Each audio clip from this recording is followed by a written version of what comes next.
Pablo, muy buenas tardes. Buenas tardes. Ahora vamos a hablar precisamente de importar el talento en el mundo laboral. Al principio del programa comentaba que ahora estábamos en estas últimas semanas hablando mucho del talento Erasmus, ¿no? Por ejemplo, de importar y exportar estudiantes. También puede suceder con, bueno, pues con trabajadores. Sí, que pueden ser incluso estudiantes, no tiene por qué. Eso es. Una de las opciones que hay a raíz de esta consulta que nos preguntaba un telespectador nos preguntaban sobre qué modalidades o cómo se puede contratar a un trabajador extranjero. Claro. ¿no? ¿Qué tengo que tener en cuenta? Porque hay muchas variables. Entonces, bueno, es un tema que a veces es difícil, ¿no? Resumir aquí ahora en unos minutos. Vamos a intentar un poco sintetizar cuál es la situación, porque cada vez la política migratoria de trabajo se ha ido complicando más y cada año está siendo más difícil de una manera legal que determinados perfiles de trabajadores, no todos. Te hablabas tú del talento, es verdad que sobre todo cuando hay escasez de mano de obra, pues ahora no, lo estábamos viendo, en el sector de la agricultura, en el sector, por ejemplo, de la informática, en determinados sectores donde falta mano de obra, pues es mucho más sencillo que una persona no comunitaria, extranjera, venga a trabajar a España, pero en sectores que están, bueno, pues que no hay escasez, ahí es mucho más complicado, aunque bueno, también en algunos momentos y con algunos perfiles un poco en concreto sí que se puede hacer, ¿no? Entonces, lo primero, decir que si vamos a contratar un extranjero, cuando hablamos de extranjeros no comunitarios, porque el comunitario, el que vive en la Comunidad Europea, pues no tenemos ningún problema de trámites especiales, más allá de la obtención, si no la tuviese, del número de la Seguridad Social, para que, bueno, pues poder tramitarle el alta en la Seguridad Social, ¿no? Con lo cual, eso, ningún problema. Cuando estamos hablando de un extranjero no comunitario, necesitamos, lo primero, saber si tiene o no tiene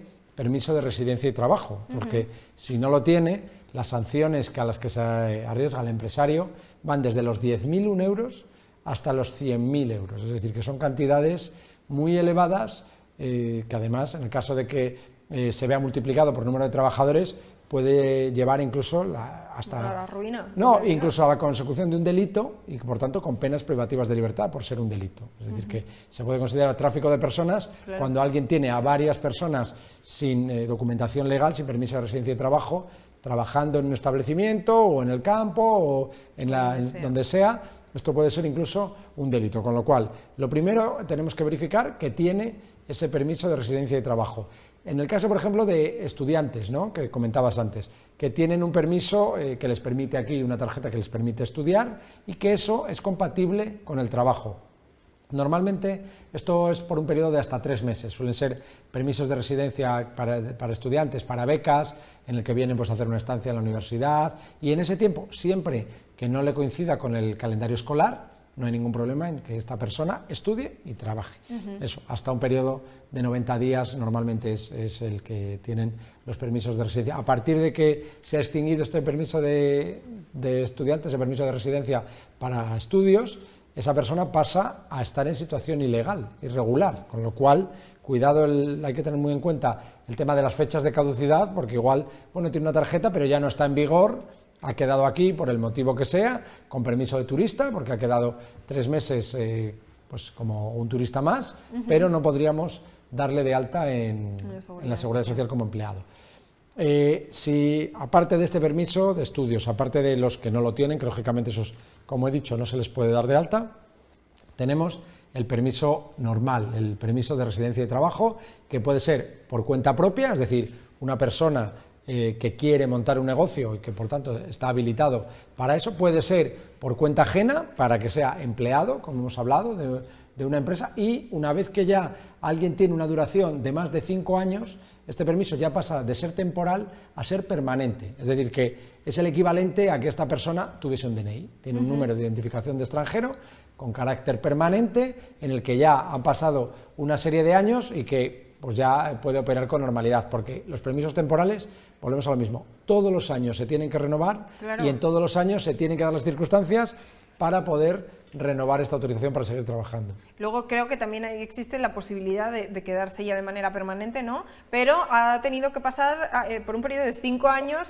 con esas renovaciones. Correcto, digamos, ¿no? correcto. Y después incluso puede llegar hasta esa persona extranjera hasta acabar obteniendo la nacionalidad española. Pero eso ya es un paso son palabras más. Mayores, casi. Sí, desde luego, incluso los exámenes que les hacen son bastante complicados. Como tenemos muy poco tiempo, simplemente para explicar que cuando queremos hacer la tramitación inicial, cuando alguien no tiene ese permiso, lo que tenemos que hacer es, primero, justificar desde la empresa la necesidad de ese puesto de trabajo, la necesidad de que necesitamos a alguien con ese perfil, y a partir de ahí es el trabajador el que desde su país de origen tiene que aportar allí el certificado de no tener antecedentes penales, la documentación para la que le concedan el visado, ya con el visado entrar en España y ya en la empresa en el mes siguiente a que tiene ya el visado de entrada en España, de que está aquí legal, es decir, que si es alguien que viene aquí de turista y queremos regularizar su situación, lo que tiene que es acudir a la oficina consular en su país,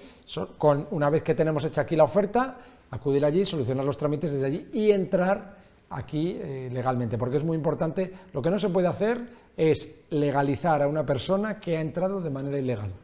Es decir, que si alguien ha entrado aquí de manera ilegal, pues habrá que legalizar primero su situación de residencia. Efectivamente, antes de poder, laboral. Eso es, antes de poder hacer cualquier trámite laboral. Madre mía, además es que hay que tener en cuenta, eso lo comentabas antes, muchísima documentación que hay que tener al día, que hay que estar muy pendiente de las fechas. No sé si en este sentido, por ejemplo, sucede como con el pasaporte, que si te pilla caducado en la estancia en el país que no debe, luego hay algún tipo de problema para regresar a tu país, este tipo de cosas. Sí, hay que ser, es muy estricto, y además, sobre todo la gente, los extranjeros que están en España, es algo que tienen mucho cuidado, porque aquí las fechas de caducidad no es como el DNI, que bueno, ya lo renovaré, no. Esto, al fin y al cabo, estamos hablando de un permiso de carácter temporal, salvo que sea el permanente, en el que pues te pone de fecha a fecha, y ahí tienes un año. Ya, si no te han dado la renovación por el motivo que sea, pues no, bueno, pues voy a alargar, ¿no? Esta persona ya no tiene documentación legal para poder contratarle, ¿no? Con lo cual hay que tener muchísimo cuidado, y ya por eso previamente tienen que tramitar la renovación, se puede, para justificarlo, para que estén con toda la documentación en regla, porque vuelvo a repetir, 10.000 euros es la sanción mínima para la contratación de un trabajador sin documentación legal en España. Es que según en qué puesto de trabajo vayamos a incorporar a esta persona, quiero decir, no sale a cuenta. Porque igual hay alguien que diga, 10.000 euros los pago yo en un momento. Bueno, es que 10.000 euros a lo mejor es el sueldo prácticamente de un año para muchas personas. Sin duda, y el impacto para la empresa al final es grandísimo, y vuelvo a repetir, incluso bueno, en el primero caso de es que moralmente personas, no hay que hacerlo. No, sin duda. Pero a partir de ahí ya, ¿no? Es que es mucho dinero. No, precisamente es lo que es la mínima, llega hasta 100.000, y en el caso de que haya varias personas se puede considerar incluso tráfico de personas, y puede ser con un delito y conllevar penas privativas de libertad, con lo cual estamos hablando de un tema muy serio y que hay que tener muchísimo cuidado, y que además, bueno, hay bastante desinformación. Yo he hablado con esta persona que nos ha mandado la consulta, la gente mezcla un poco conceptos, por eso he querido un poco explicar todas las situaciones para intentar que cada uno vaya encuadrándolo en la situación que le afecte. Claro, que me parece muy importante el matiz que has hecho al principio de si son trabajadores extranjeros comunitarios o no comunitarios, porque claro, al final, en términos generales, extranjeros siempre es una persona que no es de España. Entonces, en materia laboral hay que poner, digamos, el matiz un poquito más allá. Bueno, pues esperemos que esta persona que nos ha escrito tenga más o menos resueltas sus dudas. No obstante, como siempre decimos, ya lo habéis visto además en las distintas condiciones, ¿no?, que se recogían en este supuesto.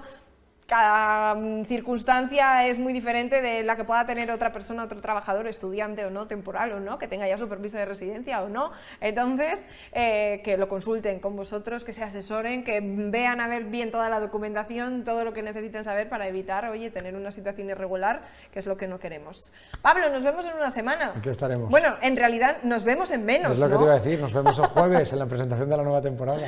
Bueno, a ver qué nos depara este nuevo 2021-2022, nueva temporada en La 8 León, y por supuesto, bueno, pues desde aquí expresarte nuestro agradecimiento por confiar un año más en nosotros. Nada, gracias a vosotros y a los telespectadores, que son los que nos animan, son los que nos hacen las consultas, y nada, encantado de ayudar. Pues nos vemos el jueves, Pablo, y después el lunes, eso sí, resolviendo ya cuestiones para los espectadores. Muchas gracias.